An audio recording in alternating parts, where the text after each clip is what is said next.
Romaric de France, le fondateur de Xenilab. On va passer bientôt au conseil du coach de Jérôme Giacomoni. Xenilab, je rappelle Romaric, ce sont des lunettes de réalité virtuelle. Vous plongez le patient dans un environnement imaginaire plutôt agréable. On voit quoi comme environnement? Alors, notre inspiration, c'est les dimensions d'une grande salle type musée d'Orsay, Ouais. décorée par Léonard de Vinci. Très chic. Très, très, très agréable pour passer un test auditif. Et autour de la personne, des haut-parleurs qui émettent des sons transmis dans un casque audio. Vous êtes parmi nous ce soir parce que vous avez des besoins, parce que c'est ça, la France bouge. C'est aussi tendre la main vers un entrepreneur qui se lance. Et pour cela, on a Jérôme Giacomoni, président du groupe Aérophile.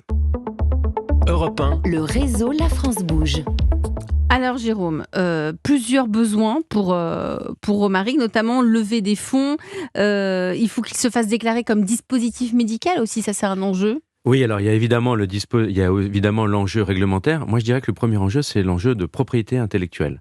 Il faut qu'il dépose des brevets, il faut qu'il le fasse le plus vite possible pour se protéger. Aujourd'hui, on a même accès à un brevet européen, donc il peut immédiatement se protéger sur l'ensemble de l'Europe, et c'est assez facile de demander des extensions dans différents pays. C'est pas le cas encore ? Alors, eh bien, figurez-vous que cette invention est brevetée depuis 2021 et Ça que c'est bien.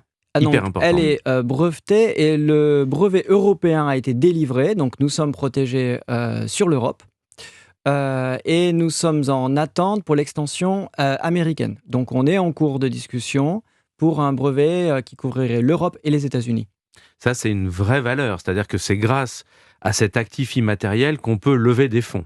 Donc lever des fonds, ça peut d'abord être du business angel, sur des sommes de 300 000 euros, ça sera le cas, ce ne sera pas des fonds d'investissement. Et puis il y a bien sûr BPI qui va aider sur ce type d'initiative. Alors BPI, on est en contact avec eux et on a obtenu une bourse French Tech de la part de BPI, donc on est en contact pour continuer effectivement. Donc pour atteindre les 300 000 euros. La bourse French Tech, c'était avant, donc c'est déjà fait. Il faut savoir qu'à partir du moment où on a développé cette technologie dans le casque de réalité virtuelle, évidemment, notre intérêt, et c'est là qu'on est attendu, c'est de mettre d'autres tests. Il y a beaucoup de tests qui sont faits pour du dépistage ou du réglage d'appareil. Eh bien, on peut les faciliter en les mettant dans le même dispositif de réalité virtuelle.